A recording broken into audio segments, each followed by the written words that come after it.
Hello everybody and welcome to the Fear Factor. For those of you who don't know me, my name is Islana. Tonight we are and have already raised money for Jersey Rescue Dog Charity, the Company of Dogs, the JSPCA, Riding for the Disabled, Durrell Wildlife Fund, Jersey Alzheimer's, Pets as Therapy and Romanian Rescue Dogs. So already this evening we've raised money for some fantastic charities. This is not my first seminar, but it is my first ever online seminar.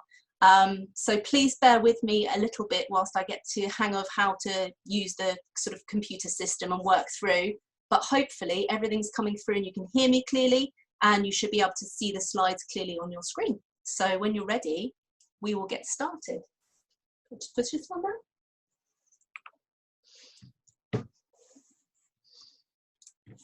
Okay, there's tech support. So a little bit about me. I know most people here are from Jersey this evening, but we do have some people that are watching from the US as well and from other places, which is really great to see. So for those of you from Jersey, you'll know that I have managed Fun for Dogs in Jersey for 13 years, going to be 13 years in 2001, but I've been working as a behavioural consultant in Jersey for 14 years. I am an IMDT fully qualified member, PDTI assessor and trainer for dog trainers, and I'm a lecturer at Highlands College, where I teach the animal management unit and I teach behaviour and animal training on that course. There we go. So tonight we have 4 objectives, and as always when I write a seminar up, especially such a broad spectrum as fear, phobia, reactivity and anxiety-based things, is I could have almost done 3 seminars to get in the amount of information that I would like to have given you. So I've split it up into 4 parts. Each slide is a condensed version, but because you have that option to ask your questions later, then if there's anything that relates to your specific dog, we'll have the opportunity to go over that. So tonight's objective, part 1 is going to be about understanding fear. Why does it affect some dogs more than others? Part 2 is going to be learning to read body language effectively. Part 3 is going to be about reactivity in dogs. And part 4 is about learning how to train ethically. Is it that one? There we go. I'll start off by pushing the right button. So I'd like to start off with sharing with you some of my experience of working with fearful and reactive dogs. And I work with a lot of dogs in Jersey, currently not at all because of the COVID-19. I've been having to adapt a little bit more to online work and online training. But previously to that, I was seeing sort of 25, maybe 30 dogs one-to-one per week and classes on top of that. And a percentage of those dogs were coming to me for fear-based behaviour. So whether that be separation anxiety-based behaviour, whether it was fear around strangers, whether it was getting them to go through desensitization programs so that they would feel more comfortable at the groomers or the vets, whether they were reactive towards other dogs out and about, or whether it was strangers coming into the home.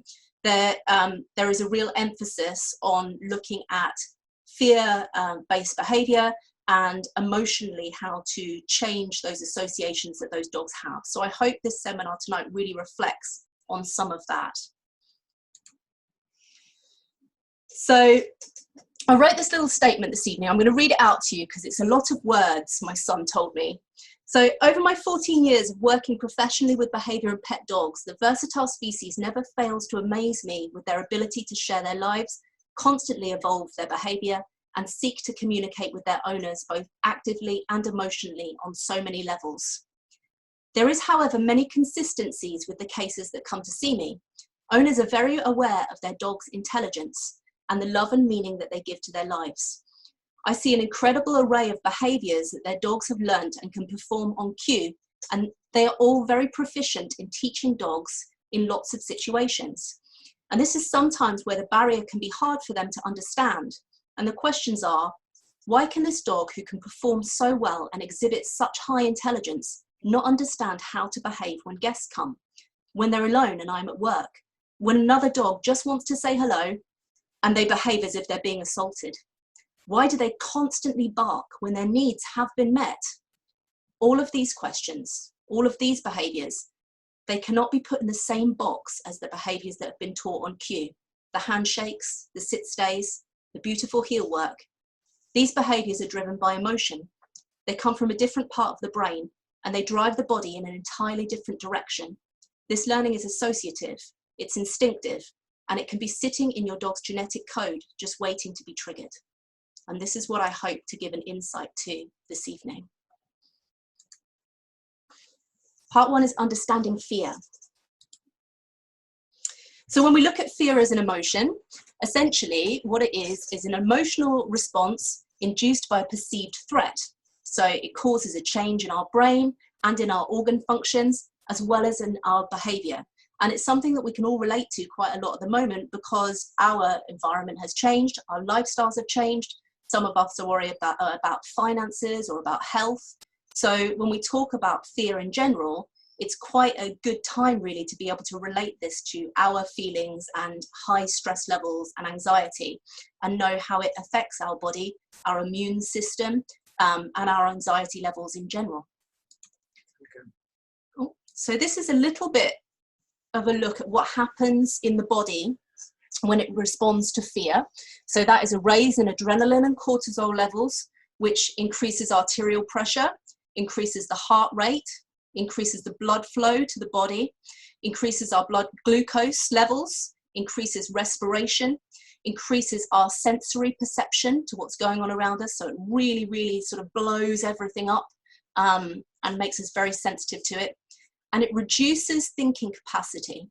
Now, this isn't about instinctive thinking, about fight and flight. That is massively raised. This is the thinking capacity that goes with kind of learning. If we're really stressed and we're really anxious, we have very high adrenaline levels, then sitting down and trying to do a very complicated task that takes a lot of brain power can be really difficult to learn a new thing. So it's not a great time when dogs are frightened to try and teach them new behaviors. It's something that we have to work around. So my favorite fearful dog is Scooby-Doo. And this is just a little bit of a kind of, it's not a diagram, I suppose, a labeled diagram of what the body might look like. And some of these are quite interesting. I show these to my students because they can see them in their own dogs and in dogs out and about. So things like the hairs on the back of the dog, the piloerection where the hackles stand up to make the animal appear bigger than it is. And humans, we have this too. We get goosebumps when we see things that are frightened. That frighten us. Interestingly enough, humans, the only species of animal that's harnessed fear as a source of entertainment, that have so little predators and so little things to worry about in the world that we can kind of take fear and use it to entertain ourselves with horror movies and frightening experiences. We can see the internal organs, the heart rate increasing to allow the blood flow to go to the limbs. And as the blood flow increases, this is sometimes when you can see the limbs of the dog shaking because it's pumping, the blood's pumping to the limbs. The brain, I've got my videos in my way. Can I move that? Yeah. Ooh, without breaking it. There you go. So the amygdala is the kind of the hind brain, or the ancient brain, if you like. This is the part that will respond to stimulus and tell the body very quickly what to do when they're in a position when they're threatened. So when we're experiencing fear, the amygdala is on alert. If it senses danger, it throws the body into fight or flight. But what it will also do is it will keep memories of things that we found threatening. We call it creating a motorway through the brain. So if something particularly scary happens to your dog, especially at sort of peak times through their development, so there are certain times in our dog's development where a scary experience can make a much bigger impact on them. I'm going to talk a little bit about those later. But those motorways through the brain, what they do is it's like a memory trigger, which can kick off and tell the dog that they're in danger, even when we don't perceive there to be anything wrong. Put myself back up there. There we go. So sometimes when dogs are frightened, it can be really difficult to see. And so I've highlighted a couple of things that I see in dogs that aren't always perceived as fear by owners. The top one is really quite common. Dogs that run up to every dog they see and then go very, very stiff or roll over onto their back, then that can be really hard for people to see dogs are frightened because the interaction is there. When often, from a dog's point of view, it's almost like a controlling situation.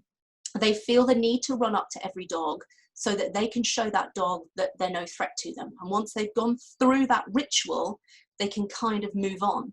But what it means is that they get themselves into this really highly sort of stressed state when they're out and about, that every single dog they see, they're straining to get to, they have to run up to, and then they have to roll on their back, and then they have to do the same thing with the next one to feel safe, which isn't really healthy for the brain, but very difficult to manage, because when we remove that from the dog and say, well, you know, I want you to do something over here instead, they can become very stressed, very distressed, and upset because they're not able to feel like they're in control of that situation. So that's quite a common one to see. The other one that is often misunderstood, and we see a lot of this in conspecifics, so dogs playing with other dogs, is when they get very, very loud and boisterous and over the top, but their body movements are either sort of very, very stiff, their tails are often very, very high, or they might be sort of making an awful lot of facial expressions. I call it like doggy gurning. You can kind of see that they're quite unsure about what they're doing. And I always say that this is like when we look at anxious people, they're not always the shy, quiet person that doesn't want to be heard. Sometimes they're the one that's talking really loud, or trying to sort of put a mask over the top of anxiety. So when we learn more about body language, you might spot some of these in your dog as well, because just like all living beings, is they will respond differently to the stimulus around them. So you might have dogs that in some situations feel perfectly comfortable, and in other situations that they don't, and they respond differently, and that would be very normal. Shaking off. Shaking off is something that we have become so used to in dog training that we often don't think to mention it to handlers, and it's something that I remind myself to point out when it happens to a client within a session, because it's so subtle that if you don't know what it is, then you'd kind of not even think about it too much. So dogs shaking off after contact with something is the body's way of trying to get back to homeostasis. So if you think about a shudder, for example, if you're walking through the garden and you walk through a spider web, you kind of naturally shudder, and it's kind of allows your brain to shake it off and to go back to normal. If dogs are shaking off a lot, then it's a good indicator to us to show that stress is present. So keeping an eye on how your dogs do. Shaking off is also a behavior that dogs will do when they're in conspecifics, when they're playing, to tell another dog that they've had enough. And it's quite a normal thing for them to do. So if they're playing with a dog that is known to them, and at the end of playing they shake off and then they go off and sniff and exhibit natural behavior, it's not a problem. If you have a dog, you're out walking and you've walked past a dog and they've got quite sort of tense and then they shake off, then you know you can see that stress was present. And the longer it takes them to shake off, the more we can see the kind of the anxiety building up and trigger stacking. And then once they shake off, they seem to feel a little bit better about it. Barking and lunging on a lead. Really, really common. You know, this is, I don't have to go into this because I've got a whole section on reactivity, but that's what stress and fear can look like out and about. I'm not saying barking on a lead is always caused by fear. There are lots of other emotive reasons, but for this specific seminar, we're going to be focusing mostly on when dogs are frightened and anxious. Cowering and avoidance, which again would appear to be quite noticeable, or we like to think it's quite noticeable, but I have some photos to show you later where you can see avoidance, you can see cowering, but it's so subtle, you could almost miss it. Staring at other dogs, staring, growling, hackles raised, so distance increasing aggression, where they're not being nasty, they're just going, look, I'm big and I could look after myself if there was going to be a problem, so I want you to move back and stay away. Or simply moving away from contact. This is something that dogs are so great at communicating. They do it all the time. It's just that dogs communicate silently. They communicate through body language to us constantly. Now, a really polite, subtle body language is to just move themselves away from something, turn their head, turn their body, lift a paw. This will all be included in our body language section. Oh no, now you're seeing all the slides. This one? Yeah. Yay. There we go. We knew there'd be a couple of teething problems. So why are some dogs more fearful than others? Now, I'm guessing that there will be a whole mixed bag of breeds of people who are here watching the seminar this evening. There will be a whole bag of people who have rescue dogs who will be here watching this evening. I'm going to start off by talking about genetically predisposed traits. And by that, I am referring first of all to traits that are predisposed through that breed type. Now, certain breed types have been selected for centuries for particular things that they do really well. So, for example, if we look at the 3 breeds that I have chosen that are up on the screen at the moment, it's not very often that I see Labradors for reactivity towards people. It's a very rare thing to see. Now, I do see Labradors for reactivity towards people, but it's less rare than Yorkshire Terriers and German Shepherds. That's more common, yeah? But I do see Labradors a lot for compulsion with food. So it's more likely that I might see them for resource guarding or compulsion towards food or separation anxiety. So all showing different sides of fearful experiences, but falling into different categories. Do you see what I mean? Now, the German Shepherd at the bottom, genetically predisposed to be really, really good at being hypersensitive to their environment. And if we go back, not that many years, majority of the German Shepherds that were in circulation will have come down from lines of police work or army work. And those dogs were selected for being really, really good at being hypersensitive to their environment. Being reactive is a useful trait in those situations. You don't want to go out to war and have a dog that is, you know, a Labrador personality that's going to run up to everybody wagging their tail. You want to have a dog that's going to kick off from a good distance so that it gives you a good amount of warning about what's going on. You want to be able to have the one that's going to go in there with distance increasing aggression and say, stay back, stay back. You know, I'm big and I know how to look after myself, even though a lot of the time the emotion lying behind this is one of insecurity. And all of us who love and own and work with German Shepherds will know that they're not always brave, as brave as they pretend to be. They're big, loving, soft dogs. But sometimes that they can be more alert, more responsive, more reactive because of their genetics. Yorkshire Terriers, again, we're talking about terriers, which are a very, very alert dog, which are very, very sensitive to noises, to triggers going around them. They're supposed to be ratting dogs. And Yorkshire Terriers also are a product of their size and popularity, is that their role has changed in the last 20 years. So we'll be talking a little bit about how, because the dog's role has changed from being a very much a working terrier, an industrial terrier that used to run underneath the cotton mill, underneath the machinery to eat all and kill all the rats.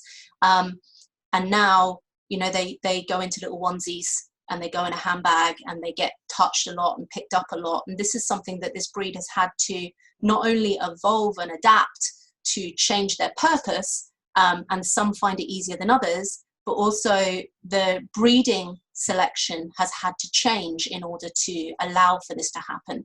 The breeding selection in German Shepherds has had to change to make them more of a pet dog, to select for low flight distance, to select for low aggression, and those things are taking those predisposed traits, those markers, and making them less likely that they will be triggered. which comes on to my next point nicely, inherent traits. So if your dog comes from two parents who show high levels of sensitivity and reactivity, then it is very, very highly likely that that will pass on to their puppies. Now, if it's a product of their environment, then it's slightly less. If, say, for example, that the mother dog is anxious because of things that have happened to her, it is slightly less. But then you've got to remember that that 8 weeks or 9 weeks that she spends with her puppies, they're going to be learning from her. So when she reacts to people coming in to see the puppies, when she reacts to stimulus around her, when she goes alert in the garden because a cyclist has gone past and barks and does, those puppies are watching and they're hearing and they're learning all of those things.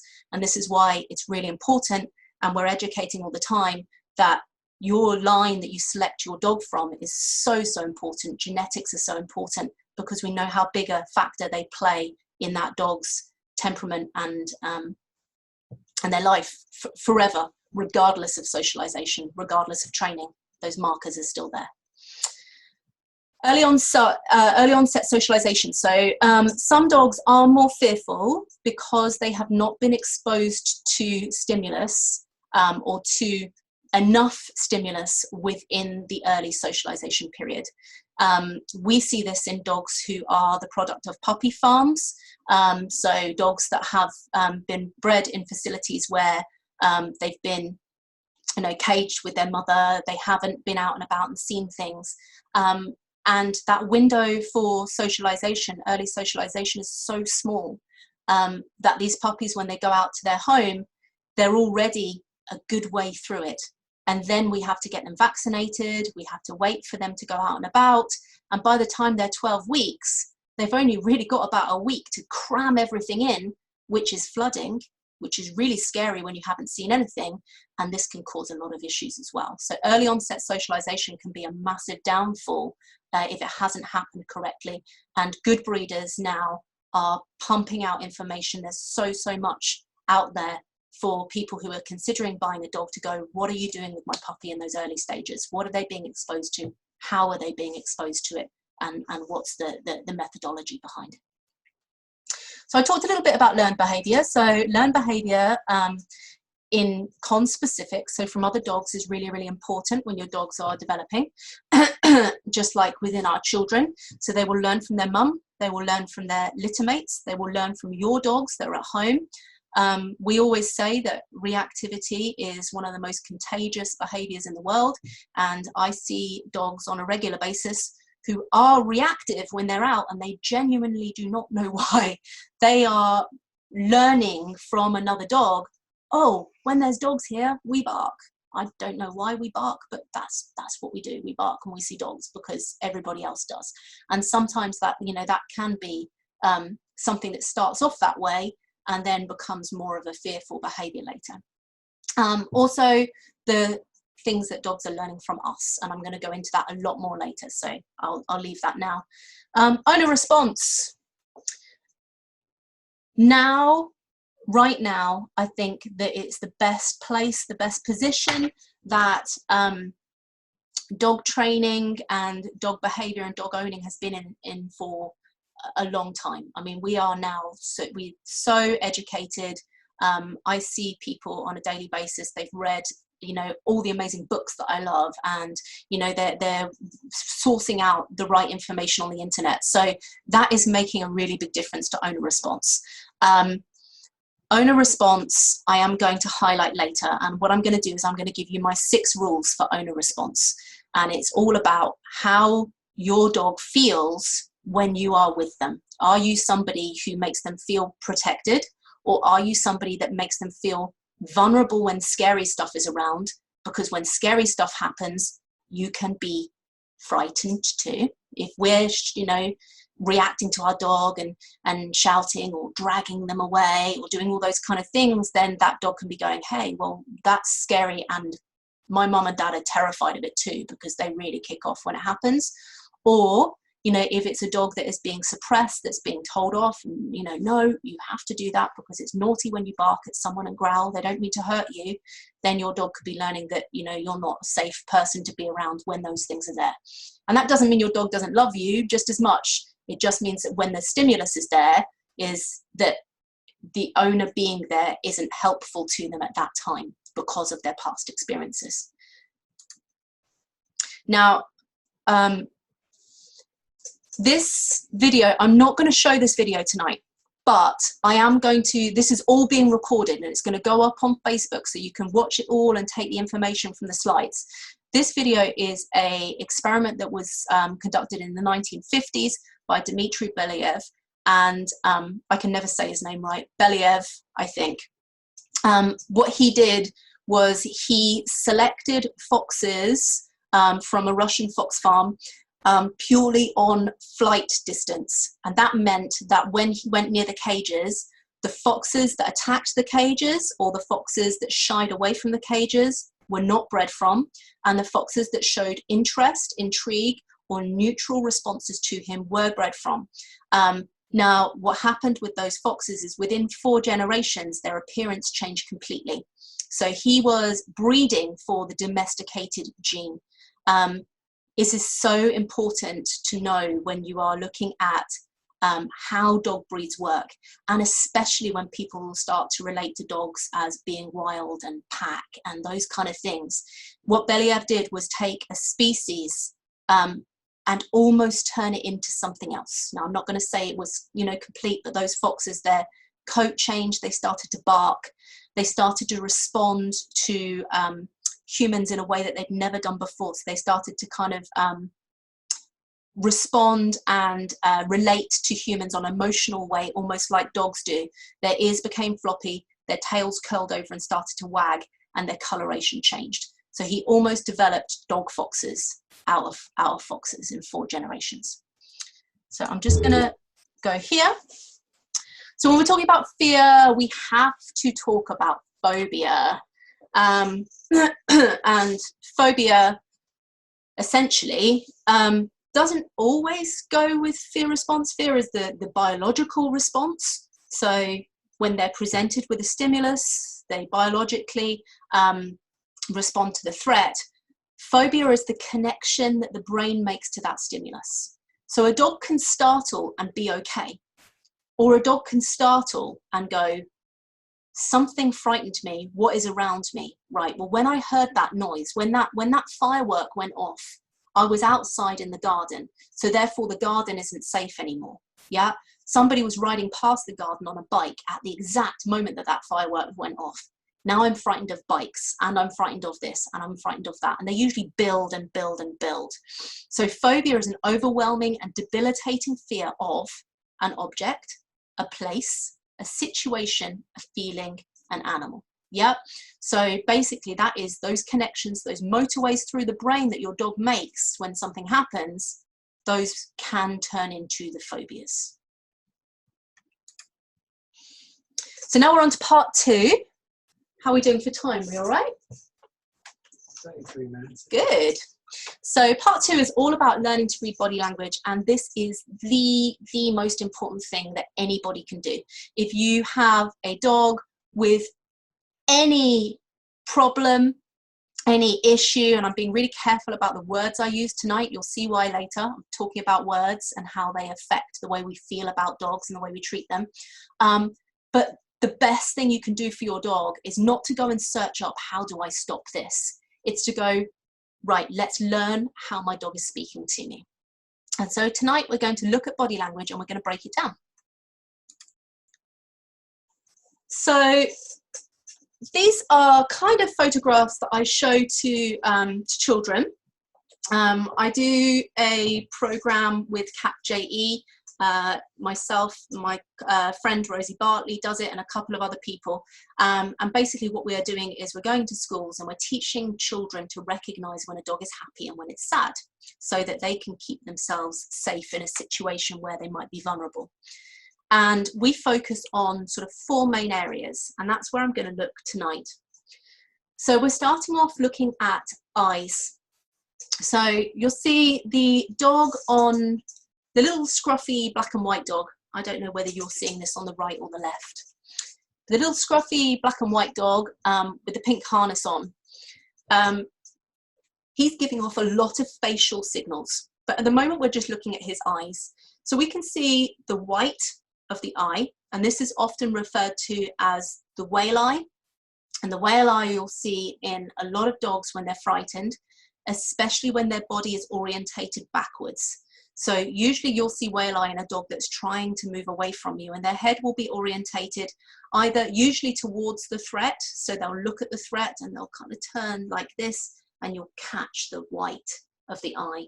And we'll usually see pupil dilation at this time as well. We'll see the pupils will get quite wide. They'll often be shaking through the body. So we look for those markers that we know go with fear. Yeah, are they shaking? Is there increased perspiration? Well, we should see sweaty paw marks. If we're on wood floors, we should see those kind of things. But yeah, moving on to the dog in the center. So the dog in the center is showing 3 stress markers. Yeah, the first one is very obvious, the yawning, which I'll go into later. The squint on the eyes. Now this can be confusing because dogs will blink quite a lot and squint when they are unhappy and stressed. So when we see dogs show what's called appeasement, a lot of people think it's guilt. A while ago there was a load of videos trending and going around with dog shaming videos, and it was basically dogs with placards saying, you know, I ate the baby's nappy or something crazy like that. And the dogs are sort of all hunched over and their eyes are all squinty. And basically what they are doing is they are showing appeasement. They're saying to that person, I know you are angry. I don't know why you are angry. I'm reacting to your emotion and your body language, and I want you to be okay with me. I don't want you to hurt me. I don't want you to be mad with me. And that's when you get that real kind of low slung head, the squinty eyes, the looking to the side, that thing where everybody goes, he knew he did wrong. He was very, very guilty. Is a combination of dogs being exposed to us being unhappy sometimes. Even if you never ever shout at that dog and you never punish it, if you come home and there's a big pile of poo in the middle of the carpet, your face isn't delighted. You don't look like you do before you're going to give them a massive big fuss. And you know, when you normally come home, your body language changes, and dogs will show appeasement to this with squinty eyes. His ears are also pushed back as well, but that's more to do with the yawn, I think. The pointer, completely relaxed.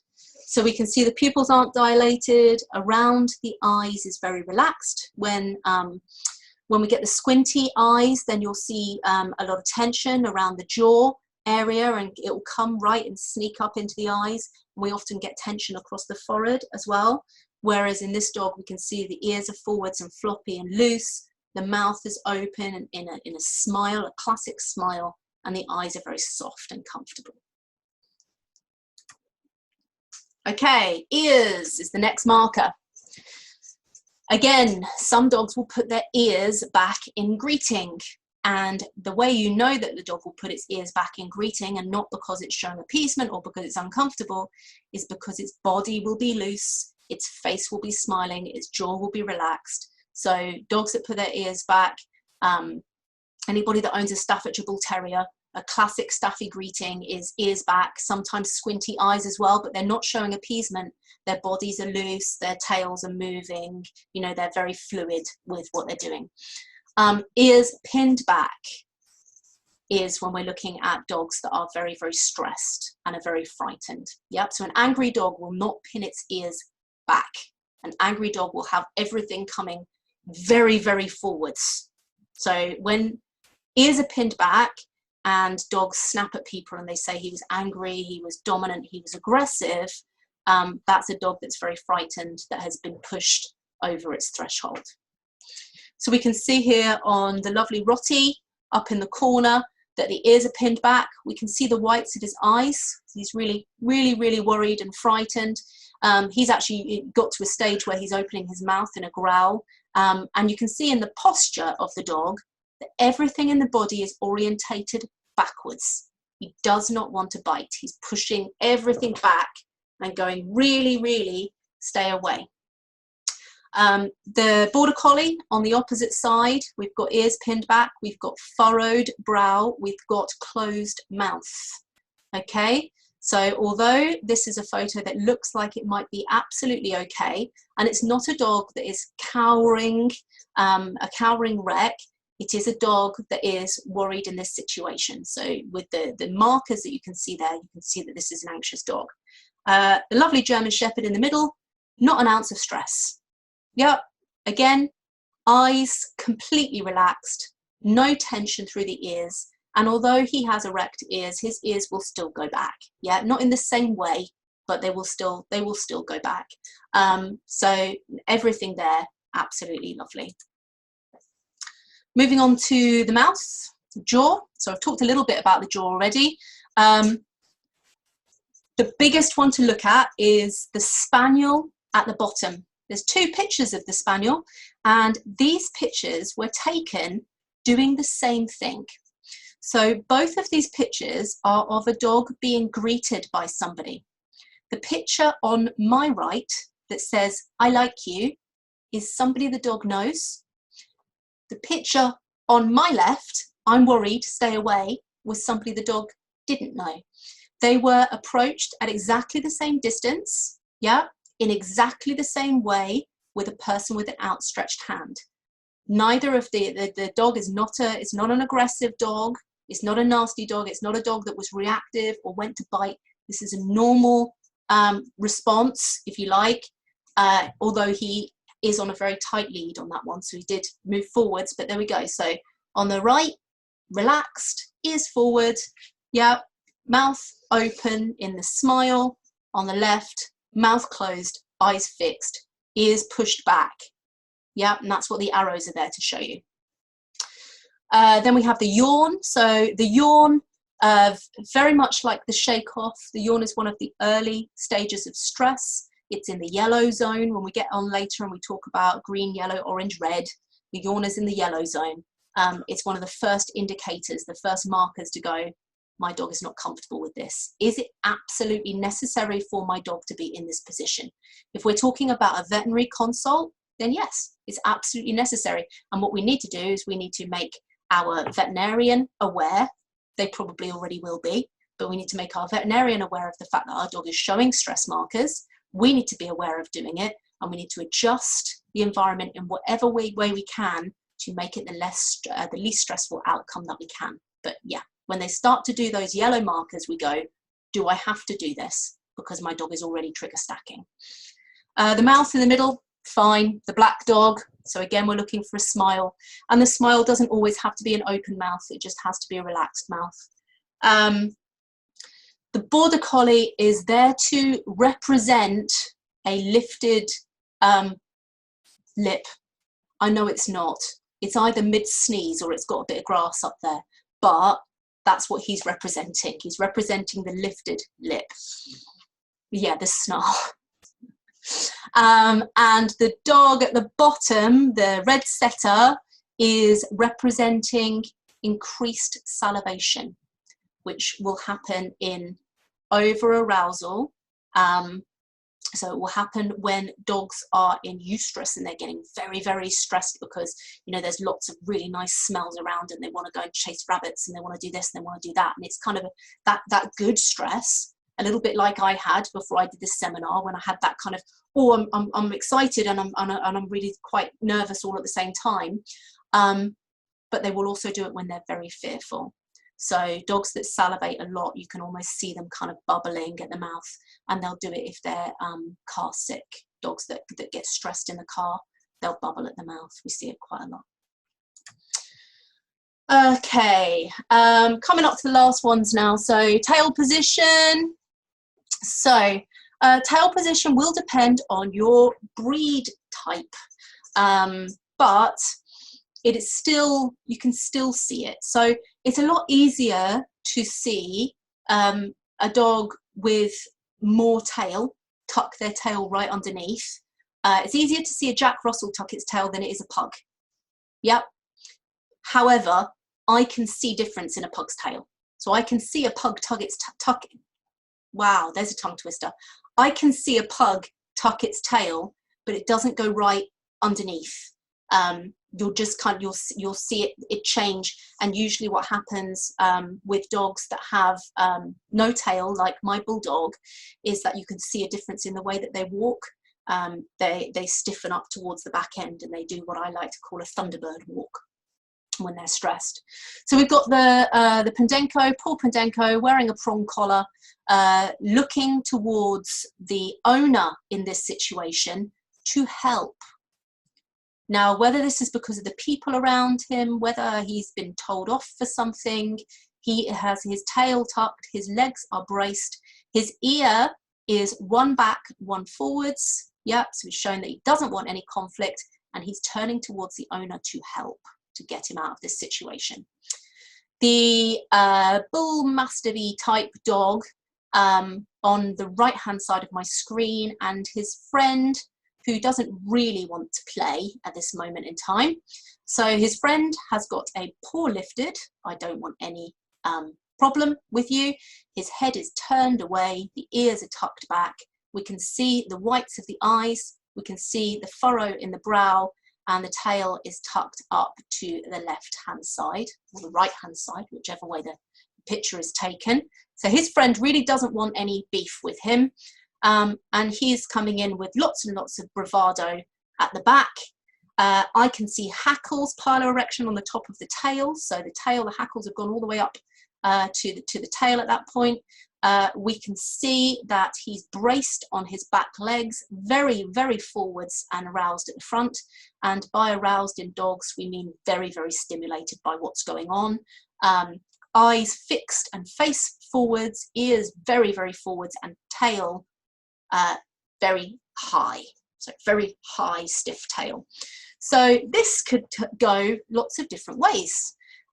From the dog at the back, he could have a lovely fun game of chase, and his friend wouldn't be having any fun, but he might give him a good chase. If he got very overstimulated, that chase might turn into a bit of a punch up, might be a likely outcome from that. Or it might be an indicator of a play, and this is how this particular individual incites play, because he's learned to be quite pushy, but it's quite a pushy stance either way. The bottom two photos reflect two people training their dogs. One of them is a positive reinforcement trainer. The other uses punitive methods, punishment methods. And I wonder if you can guess which one is which by looking at the dogs. Now, we're looking at the tail, so the Labrador tail lowered, the body turned towards the trigger, asking him to stop. We can't see the facial expressions, but I'm betting that that mouth is closed and the eyes are fixed. We can see the position of that dog that is uncomfortable. Oh dear, somebody had a bad dream. And then when we look at the German Shepherd on the opposite side, the German Shepherd's tail, come here, come on, you're all right.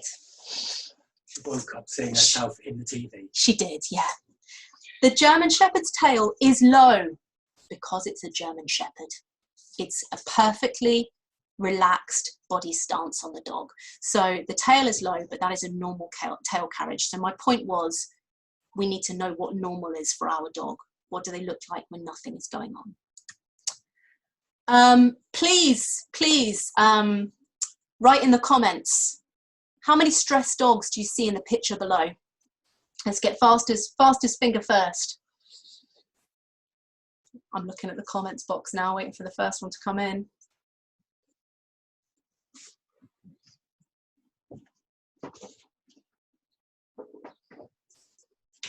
Right, so the first comment is 4.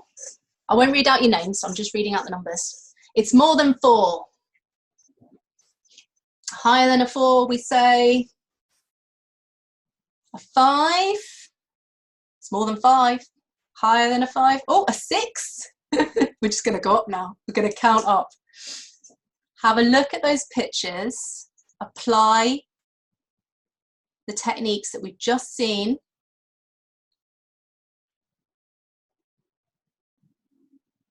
Nine, getting closer now.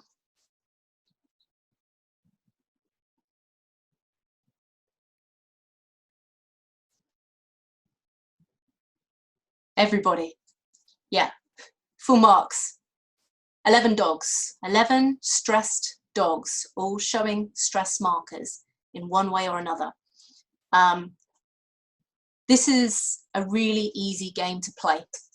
So all you have to do is you have to go on Google and you have to tap in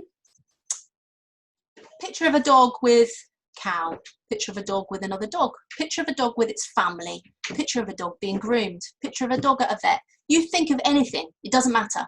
And then go through and find me the stressed ones and the ones that are comfortable and happy.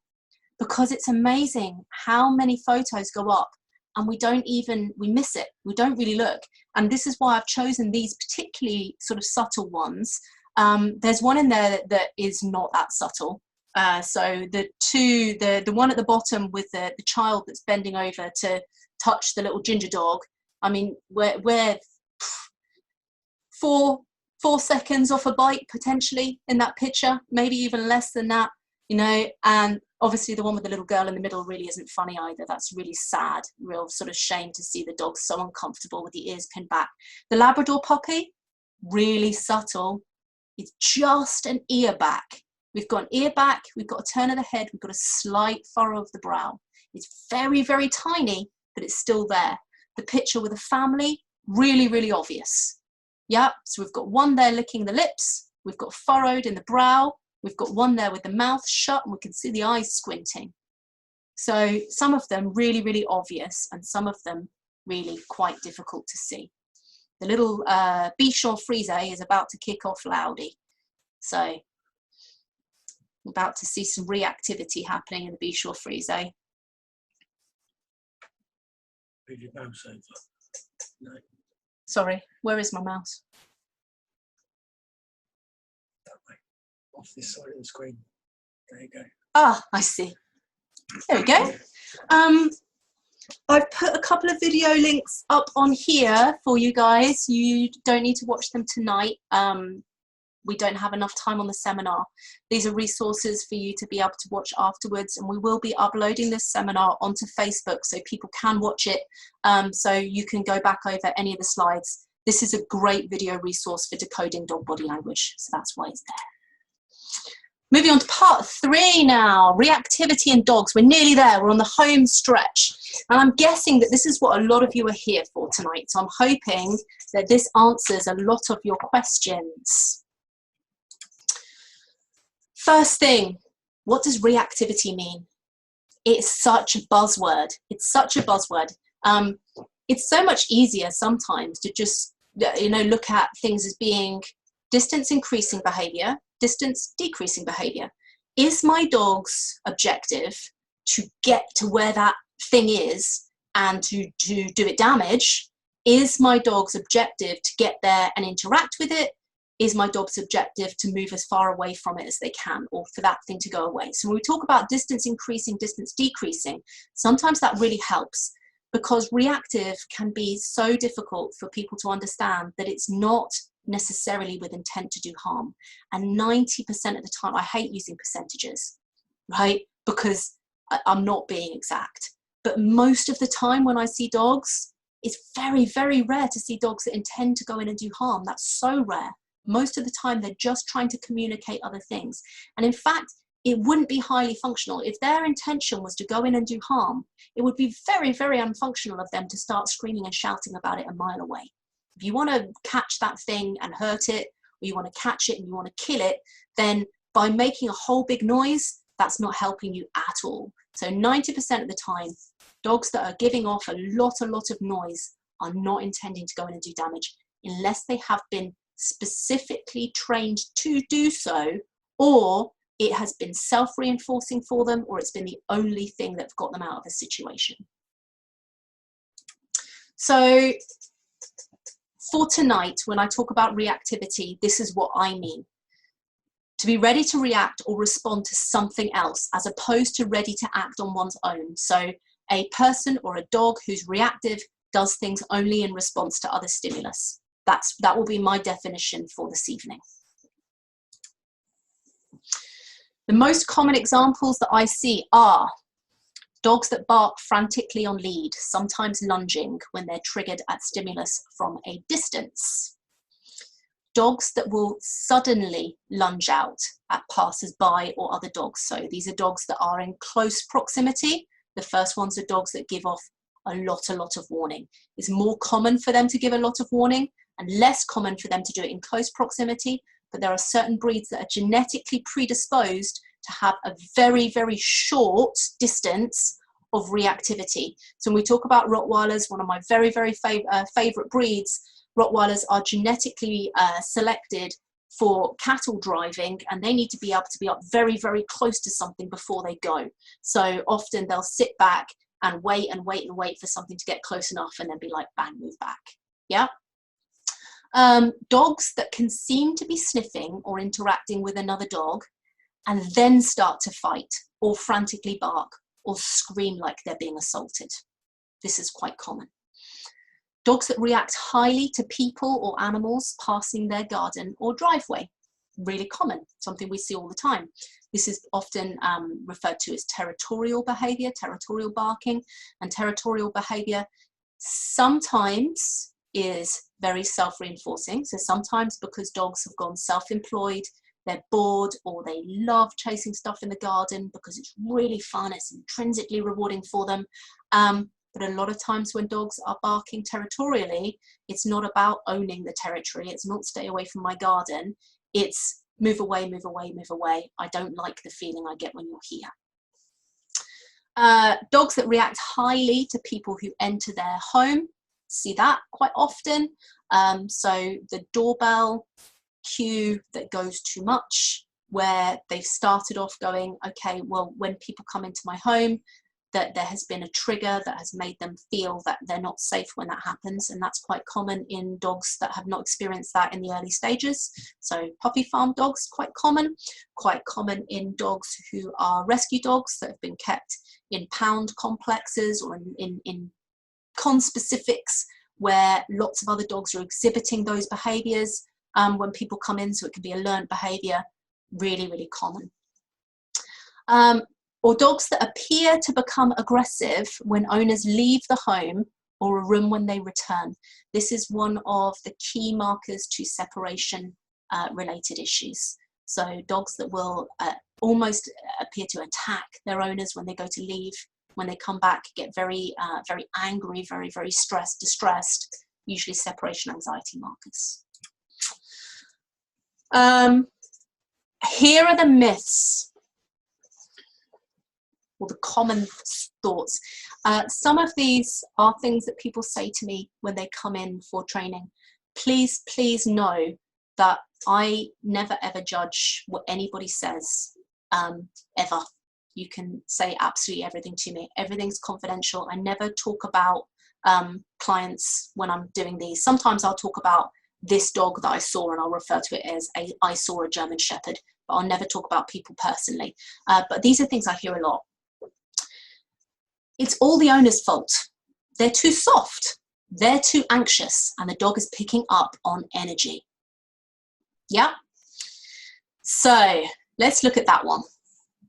A huge part of our dog is genetically predisposed traits, inherent traits, genetic markers. Those are not the owner's fault. Those are things that are in the dog, and they will lie there until they're triggered. And sometimes they're never triggered. Most of the time, if we've got strong markers, at some point they are. That is not owner fault. Some of the most incredible handlers, some of the most incredible owners who put in 100 times more work than all the rest of us, who do everything that they can to make their dog feel the best that they can, have reactive dogs and have been told is their fault. And it really, really is not. That dog could be with anybody and would respond in the same way. It's a genetic marker. Now, I'm not saying that dogs don't respond to owners. We've already talked about that. But saying that it's always their fault is a myth, and it's wrong. They are too soft. Really, really common. That if people are have more control, have more of a presence, and more disciplined with their dogs, then their dogs will be better behaved. Well, let's look at this scientifically. If you suppress a learner, if you give off enough of a presence that your being there is more of a threat than the thing that they're reacting to, then they won't react, because you're more scary than that thing. Reacting around you is not safe. That is what it boils down to when we talk about that level of control. And for me, not only does it not sit right with my ethics, it doesn't sit right on thinking about how that stress of just being out on a walk with me is going to make my dog feel. When am I going to do that? Is it going to happen today? It happened in the park last week. Now, if we're going to go to the park again, that might happen again. And that kind of, you know, that feeling of suppression, that feeling of control can be really awful for an animal. And maladaptive stress, where animals are living with stress for long periods of time, it affects their health, it affects their immune system, it affects their behavior. The knock-on effects are just massive. Or you're just going to get a dog that's going to trigger stack and then it's going to explode. So yeah, the owners are too anxious and the dogs are picking up on their energy. Well, you know, yes, dogs read our emotions. Of course they do. You know, they're an animal that is as popular as it is and has become man's best friend because they are amazing at reading our emotions. If you are feeling anxious when you're out with your dog because your dog has reacted historically, then that is perfectly normal. You cannot change the way you feel in that moment of time any more than your dog can. What will help you is going through exactly the same process at exactly the same pace as your dog. And the way that we get around owners feeling anxious is they go through that process with their dog and they go at a pace that themselves and their dog can cope with at learner pace. And when they're ready to go and do those things again, they're not anxious because they feel in control, they've done the counter conditioning, and there's no need to be afraid anymore. So it's not because people are anxious. That dog needs to be socialized. Dogs that are frightened of dogs do not need to be put in a room full of other dogs. It's a bit like saying, now I'm sat, by the way, in a room full of spiders, but you won't see any. And I love spiders. I could play with spiders all day long. But I would never for a second say to somebody that was scared of spiders, you need to go and sit in a room of spiders for 45 minutes every week. And you need to let those spiders come up and sniff you. And that spider's going to play with you, but it's okay because he's a friendly spider. So you don't need to worry about that one. That one's fine. I would never dream of thinking that that was going to cure somebody's phobia of spiders, and it will not cure somebody's phobia of dogs. Socializing is something that works two ways. Both parties have to be accepting and consenting. Otherwise, it is not socializing. It is one animal being forced upon by another without giving its permission. Oh, here we go. That is a bad, aggressive, naughty, nasty dog. So these are things that make owners come back from walks and really upset them. And anybody who owns a reactive dog has probably had it said to them. And I just want to say to all you guys, you know, keep your chin up, because keep going. It's not people's fault when they think and say things like this. You'll see why it happens afterwards. I've got a really, really good thing that's going to make you all feel better, but don't get yourself down. Breed comes up a lot. Ex-breed is so feisty as an excuse. So just because you have a Jack Russell, it doesn't mean that it's okay for them to run, and I'm picking on Jack Russells and I really don't mean to.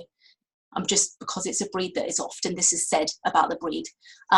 It doesn't mean it's okay for them to feel so stressed that they have to run after other dogs barking and seeing them off. It's not an okay thing to go, he's feisty, therefore that behavior's okay, or Chihuahuas, or those kind of breeds. Yes, they are more sensitive, but they are still responding to stimulus in the same way that any other dog is, and it still will be driven by emotion. So if they're feeling the need to perform those behaviors, we still need to look at it and treat it like it would be any other dog. It's not ever an excuse because of its breed. This breed is dominant, really, really common thing in bull breeds to see. Bull breeds, gosh, anything that looks a bit tough, if you go and have a look on the websites, they'll often use the word dominant a lot. I'm going to explain this really, really quickly. Dominance in dogs refers to priority access over resources. That's it. So if your dog is barking on the end of the lead, it's not being dominant over another dog. It cannot have a dominant personality. It's not a possibility. It's not a personality trait. It's not a character. We're not living in a pack. The dog doesn't think that the person is a dog. None of that matters. So no dog is a dominant breed over anything else. It doesn't work that way. Stubborn, or a breed that can't be trained, like huskies, beagles, and greyhounds, which can all be trained in exactly the same way as every other dog. I'm going to be really quick now. So it needs to wear a muzzle. Myth, yeah. Yes, we can train dogs to wear muzzles positively. And not only does that protect them, because if your dog is wearing a muzzle and other people see a dog wearing a muzzle, they're likely to stay away. Now, from a personal point of view, we go, oh, that's terrible. They're staying away from my dog because it's wearing a muzzle. It's like I'm walking Cujo or something.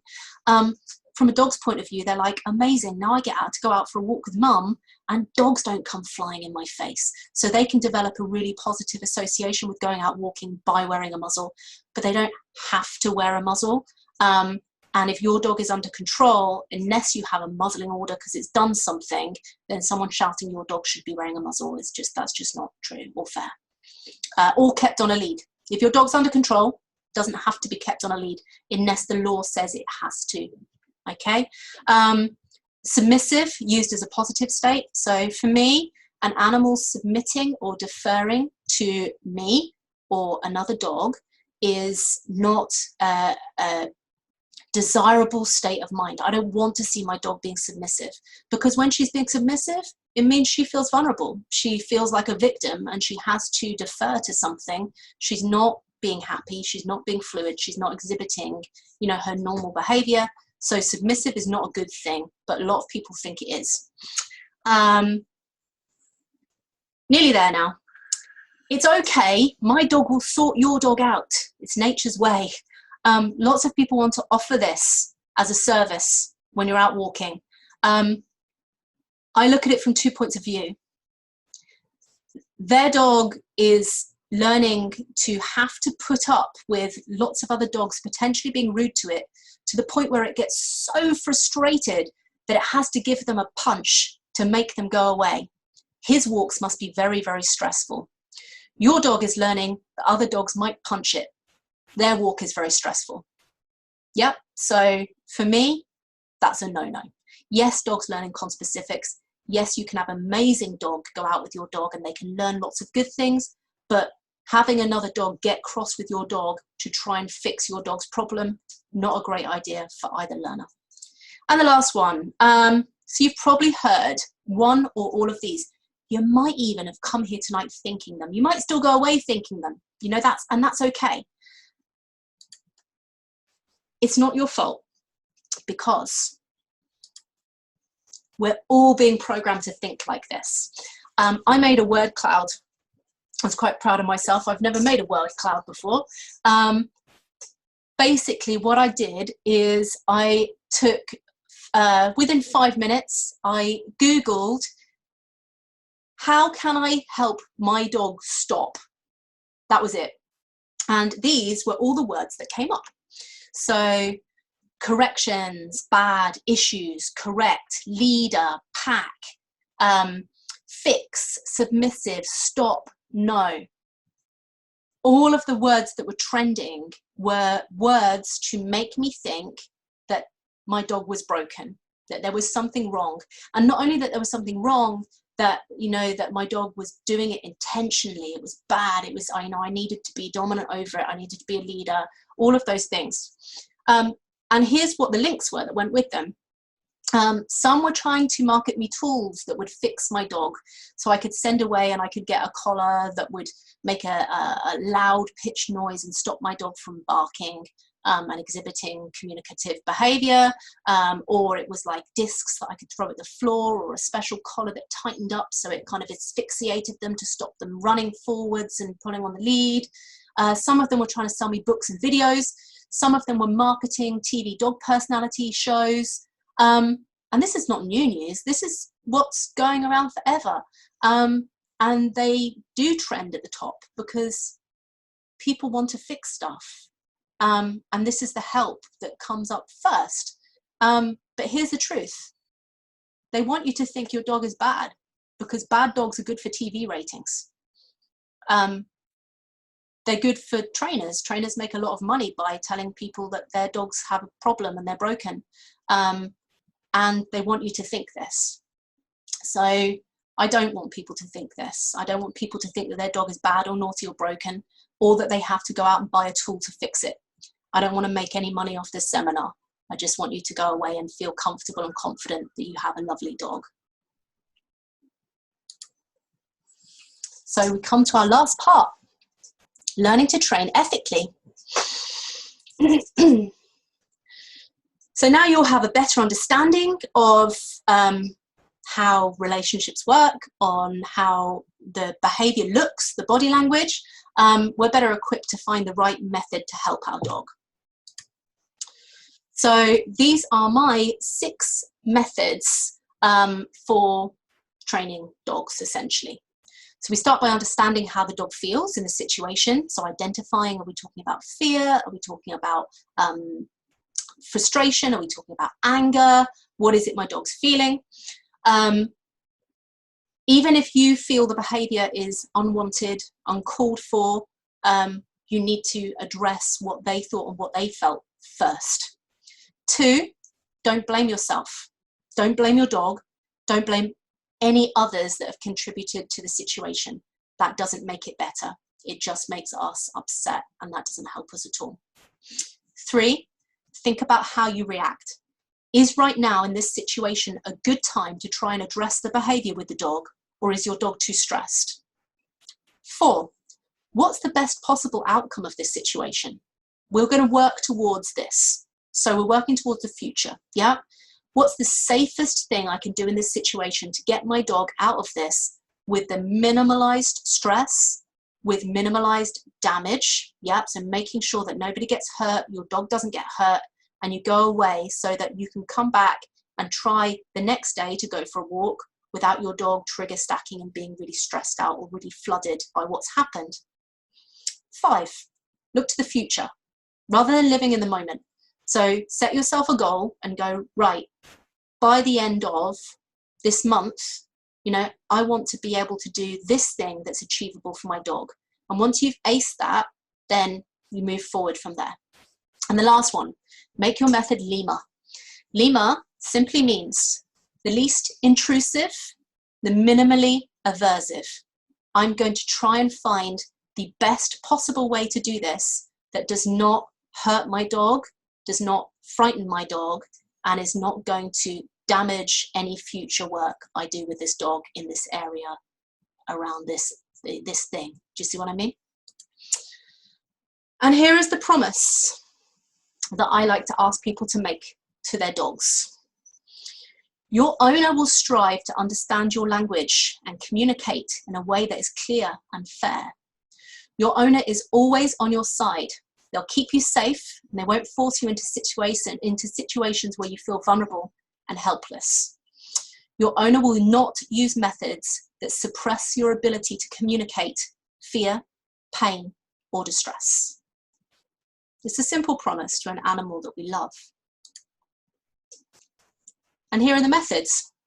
So we teach the alternative methods first. So when we look at mutually exclusive behaviors, I talk about those a lot.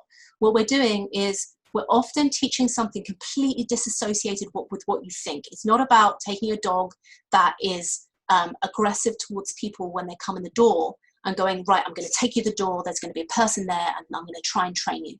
It's about going, let me find something that that dog absolutely loves doing, which is completely exclusive of going to the door. You can't possibly be going to the door and doing this thing at the same time. Then what we do is we start to merge those things together, but to start off with, they have to learn those methods first really, really well. Yeah? So mutually exclusive of lunging out at people, sitting on your bottom, or looking at me. You can't be looking at me and jumping at someone at the same time. But we need to choose carefully because we don't want that dog to feel like they've had their flight taken away or they've had their freedoms taken away. Apply counter conditioning. Counter conditioning is changing an emotional response. So when we talk about conditioning behavior, we're talking about putting something into place. We're talking about counter conditioning, we're changing it. So if your dog is frightened of other dogs, then our aim is to make dogs being somewhere a neutral experience, and then hopefully a pleasant experience. But at best, all we ever strive for when we start a process with a learner is that they are able to feel confident to be around other things at a distance that they can cope with, and that they don't have their anything happen to them without their permission. So that's kind of where we start from. Then we desensitize. Once we got to a point where we can get a better response, we can have a behavior that's alternative, then we practice it over and over and over again. And we practice it systematically, which means we go to the same kind of places, we have the same kind of distances from dogs, and we predict their outcomes. So we never ever go out and go, right now, you know, we're going to do counter condition for 3 weeks, and then tomorrow we're going to go to St. Catherine's Woods and a dog's going to jump on your head, you know, because that will just undo all your hard work. So gradually expose them more. And then 4 is we close distance. Once you've done all those things, you're ready to get closer. The tools are easy. So basically you need comfortable wear on your dogs, harnesses. They can wear a collar unless they lunge. If they lunge, you don't want them pulling on their throat. Comfortable lead, really, really important. So in reactivity training, the lead is almost the first thing I change. And that is because a lot of the leads that we buy are really glamorous and really lovely, and I've got all kinds of lovely colours on them. And then if you go to hold it with a dog that's pulling, it's really uncomfortable in your hand. It cuts into your hand or it slides through your hand. So it can adjust the way that you just naturally hold a dog. So finding a lead that has good grip, but is also nice and soft, and is also quite long, is really, really useful. Treat bag, visual. So as soon as the treat bag goes on, the dog's already been doing loads of training in your methods. So they've already made a good association. And high value food. And a long line if you need one. There we go. About 3 slides left, guys. Nearly there. So these are my rules of dog training, and these are quite easy. Don't confuse the learner with many don'ts. I call it the taxi analogy. So I jump in a taxi and I say to the driver, don't take me to St. Wands, don't take me to Goree, don't take me to Fort Regent. And the taxi driver is going to turn around to me and he's going to go, well, where do you want to go? So when the owner goes out with the dog, and they're like, what they're basically going is, don't take me to Goree, don't take me to St. Wands, don't take me to Fort Regent. But none of those say to that dog, well, where do you want me to go? So avoid the don'ts as much as you can, yeah, and focus on what do you want me to do? Don't punish behavior, even if it seems to work. I've already talked about that. It works. It works if you frighten something, and it works if you punish behavior. It decreases behavior. But on an emotional level, it really does cause lasting damage, and it creates so much more problems than it solves. So don't do that. Don't try and go quicker than the learner. Your progress is always at the learner's pace. So there's no timeline for moving forwards. You move forward successfully in unison. We want to avoid flooding, so going too quickly too soon. And we don't use tools or methods that suppress the learner's ability to exhibit natural behavior. We call this the smoke alarm effect. So basically, if we go back to punishment, if your dog is frightened and it barks and it kicks off and it's really embarrassing and everyone looks at you and people are like, oh, that's a bad, awful, naughty, dominant dog. You know, you could apply a tool that would stop that dog barking. It's a bit like taking the batteries out of the smoke alarm. It just won't tell me if my house is on fire. And when you don't get any signal that the house is on fire, That's when the house burns down. When the dog doesn't bark, it still feels the same, but it has to elevate itself up the ladder, and that's when dogs often bite. Do practice alternate appropriate behaviors. Do constantly monitor your dogs, looking at their body language. There's a chart on the next slide. Do make learning fun, and stop if either of you become frustrated. It's normal, don't worry. Everyone gets frustrated. Do use positive reinforcement and kind, ethical training. It does work. The process is slower. It doesn't look like magic.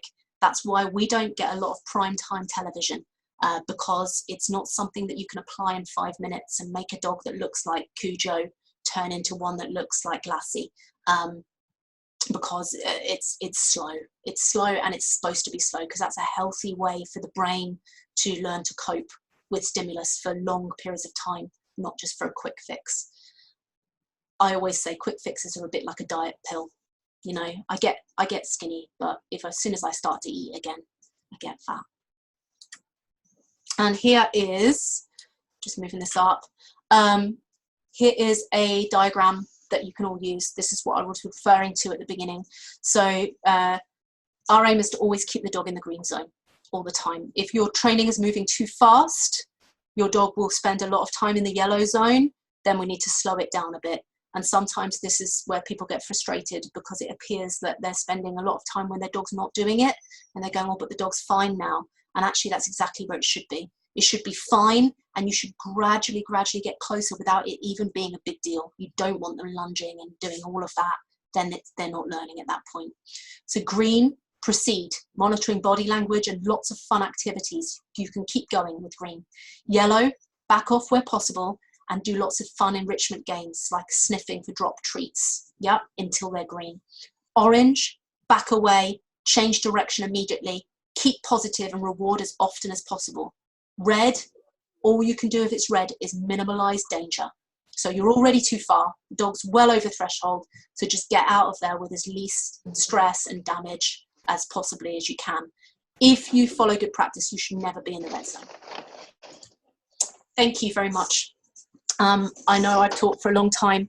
If anybody has questions, I am going to stay on and answer your questions. So, so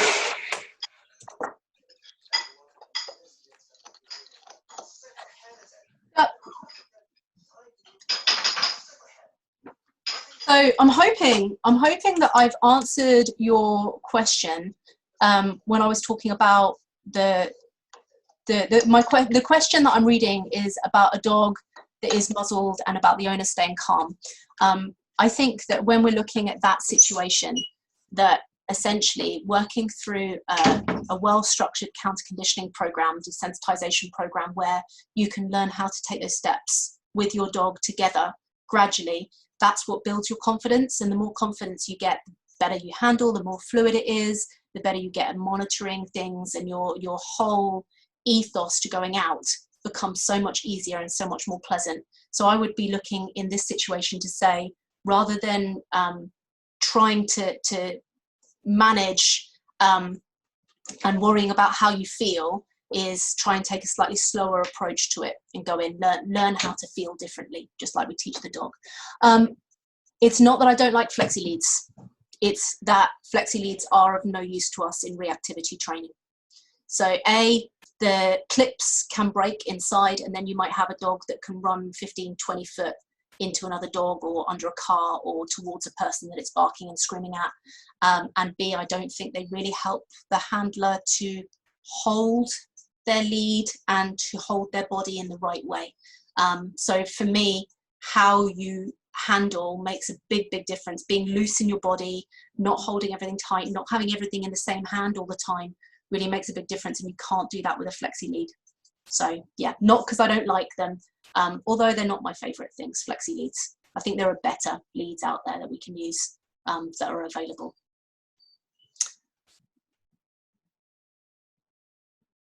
Okay, cool. Yawning. Yeah, so yes, if I would go environmental about the yawning. So if somebody's asking about the dog yawning and saying he does it quite often, look around and see, is this typical to your dog? Is the rest of his body language relaxed? If it is, then you know, it could be just a character trait or something that that dog's doing at that moment, or it could genuinely just be a tired dog. But if it's something that's happening and it's triggered by something else environmental, like, you know, just before it's time for him to go to bed and you're going to go upstairs, and he starts doing a lot of yawning, then we can start to point towards there being stress triggers around that. If I go in a different direction, if she lunges, will she be able to learn not to lunge? So yes, absolutely yes. And hundreds of dogs do and have. So basically what we're saying is, if the spider is so close to you, you'll slap it away. Yep. It's instinctive. So if the dog is over threshold, and say the dog's threshold is, oh, we're getting camera. Hey, there we go. So this one's the trigger and this one's the dog. Now at this distance, my dog is in the green zone. It's able to exhibit natural behavior. That means it can sniff, it can look at the other dog, it can look away from the other dog, it can urinate, yeah, it can just generally get along on a reasonably loose lead and enjoy its walk, yeah, with another dog present. Now, when it's here, my dog can't do that. It ends up really staring at the other dog. I'm just talking theoretically. It's staring at the other dog. It's showing all the low-line stress. So it's starting to lick its lips. It's blinking its eyes. Its pupils are dilated. It's not lunging yet. It's here, but it's already stressed. This is the point where some training might happen, but really I need to go back to there to do my training a lot of times until my dog can be comfortable here. Now, if my dog is lunging, then it's already gone over threshold. That's the person stood on the chair screaming because the mouse is running around the kitchen. Now, that's no point to try and rationalize with that person. We need to remove the mouse or remove the person. Do you see what I mean? You need to help me with these because I'm trying to work two computers. Yes, it's fine for you to verbally ask a question. What we need to do is, if you want to verbally ask a question, we'll go to the end and we'll unmute your mics.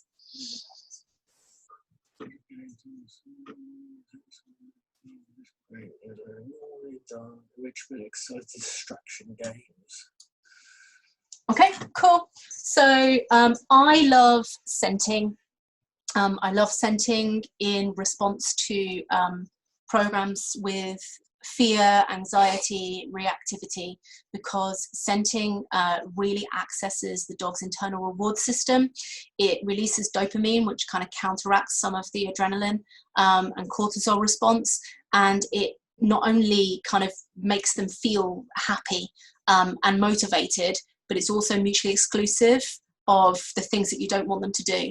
And it's quite a high drive for dogs instinctively to want to do scenting. So those would be my enrichment games, and any kind of scenting. You can start off nice and easy with a treat under a cup, and you can move right up to getting them to track scent along the ground. There's loads of information you can get on it. There's books, there's videos on how to do it, or you can come to us and we can show you how to do it, obviously once all the restrictions are lifted. That one. Yes. So the question, I hope you don't mind me reading out your question. I won't read out your name. Is it possible that a dog can stay in a fear response for a few days after smelling and seeing rats? It's possible that a dog can stay in a fear response for a few days with anything. It's called trigger stacking, and stress can go on for really long periods of time. So basically what happens is we'll see a spike, if you like, a spike in adrenaline, and the dog will kind of sit on the top of that spike for a period of time. They get very, very stressed. And with things like firework phobias, we can see dogs that are still in firework phobias, fall out of firework phobias 7 days, 10 days after something has happened. Their behavior is still not back to normal. So it can take a really long time for something to happen, for them to feel better. Yes, the question is about stopping the dog from feeling afraid of certain things like steamers, fireworks. you're looking at doing desensitization. Desensitization with things like that is, there's two routes that I'd be looking to go down. Fireworks. One is preparation with things that you can use that stimulate kind of GABA response and serotonin response. So things like Adaptil collars and Adaptil plugins are great for preparation for fireworks. And there's also things that you can give them that help promote calm as well through their diet, dietary access. But desensitization for stuff like that is often done with firework tapes. And the way to do it is to start it off at such a low level that the dog can hardly hear it at all, and build it up. But you build it up when the dog's showing no response. So they're aware of it, it's on, but they're not, you know, their ears aren't even really pricking up. They're just kind of neutral to it. And it's like anything else. You just gradually, systematically desensitize to something. Brilliant. Somebody wanted to ask a question. Sorry, I'm working 2 computer screens tonight. Here we go. So somebody wanted to ask a question. I'm going to have to take your mic off to do it, so we'll wait till Rob came back. But please, everybody, I realise it's been a really long night tonight, so if you've had your questions answered and you want to go home, or we'll go and have a glass of wine or whatever you want to do, then thank you so much for coming. Yeah, we're going to do that now. Okay. I'm just letting everybody else go if they want to. So yeah, please feel free to exit if you want to. Thank you so much for coming, and I really hope that you'll come and join us for a seminar again. Definitely. Okay. Right, so we've got 2 verbal questions. We're just going to unmute your mics. Have we done it? I've done mine. Sorry, I know how to do it. Oh, yay. Hello. How are you? So if you guys do ever need any advice or anything, let me know. But you've done amazing tonight, so thank you. Thank you very much. I'm glad you enjoyed it. Very much so. Maybe not the husband. He had to cook dinner tonight. Oh, that's lovely. That's even better. Yes. Yes.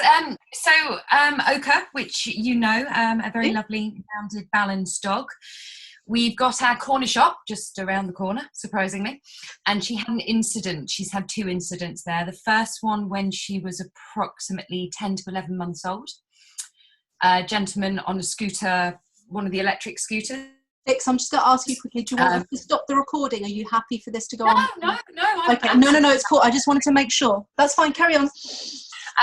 She was tied up outside the shop. As you're inside the shop, you're only 2 foot away. She'd always been brilliantly tied up on the lead there, rewarded before going in, whilst in, and at the end. So very content, very happy. Gentleman's come past on an electric scooter, shouting abuse to somebody else somewhere.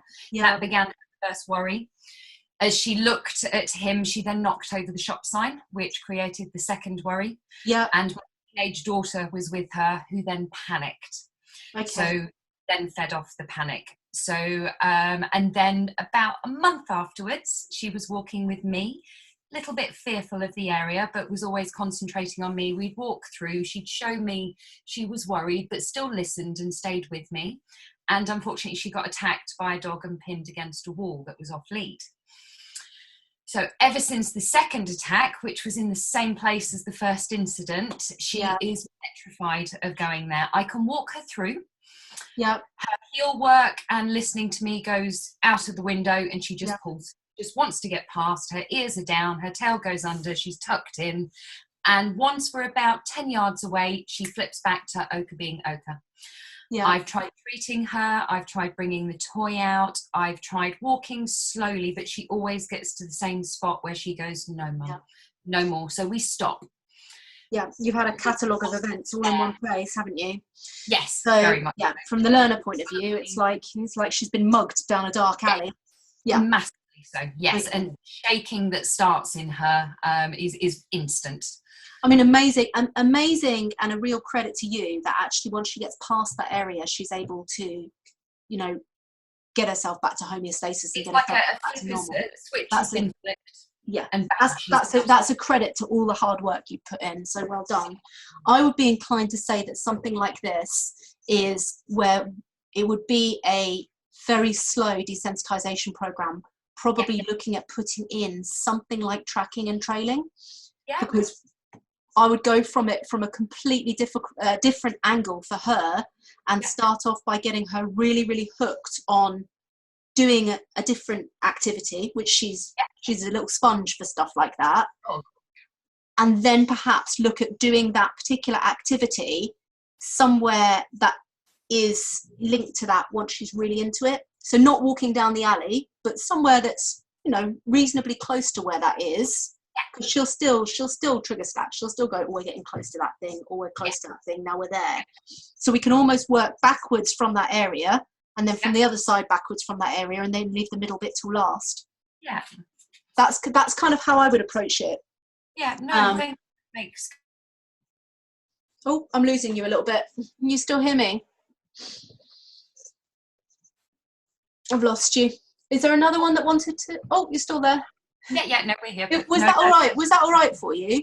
Absolutely perfect, thank you. It's just given me some confidence, and the scenting one is ideal because she loves scenting. That's where I'd go with it. I'd go, let's find some amazing game that you absolutely love, get you really, really good at it, so that you can turn that game on and off at any point, and she's really, really highly stimulated, and then go, you know, right, let's work this thing in, but not there, close to there first. Yes, and then bring it very slowly. Thank you.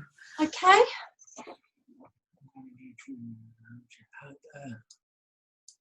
Did someone want to ask a verbal question? Yeah, that was Victoria asked here and. Oh, okay, that's fine. That's fine. I was the double whammy, so. That's all right. Don't worry.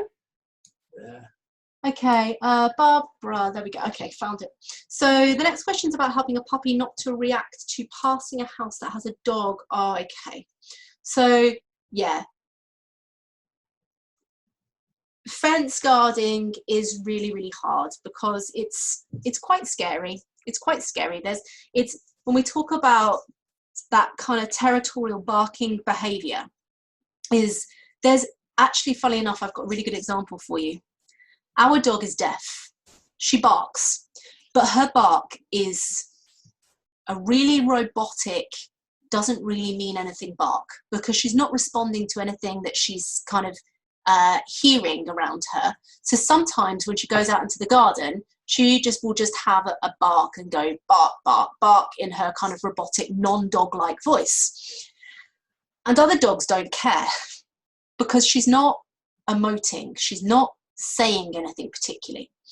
Whereas when they have to go past the gate of the dog that's going, I'm really worried about what's going on, and stay back and all of this stuff, it's quite scary, it's quite a threatening thing, and especially for young puppies, it could be really hard for them to cope with. Now, there's a couple of different ways to look at it. Often, if we give space when we walk past something, and we provide a really sort of high value game of going, right, let's let it rain chicken every time we go past this house, then because nothing bad ever happens, those dogs can habituate to it. So they're going, that's the noise that house makes. And it happens every single time I go past, and every single time I go past, nothing bad happens. So it can be one of those noises that they can adapt to. And often when I visit dogs that live on estates where there's quite a lot of other dogs that live around, you'll get two different responses. You'll either get dogs that are so used to hearing dogs barking, they don't care. They're used to it. It's just a noise that happens. They habituate to it. Or you'll get dogs that will be reacting or responding off of one another all the time.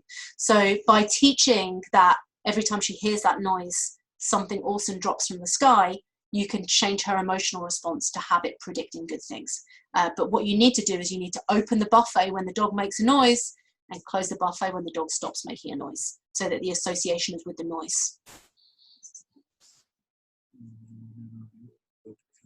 Good. Good. Yeah. I'm hoping that we've answered everybody's questions. So we will be putting this up on Facebook for everybody to see. We wanted to give everybody that donated exclusive access to this tonight, and to be able to have that access to be able to answer ask your questions to me directly, so that you could do that first. but we'll put this up, so if you do need to get anything from it, then please do come back. PDF the presentation and send it to everyone. We'll PDF the presentation and we'll send it to all of you as well, so you'll receive that. Thank you so much. Good night.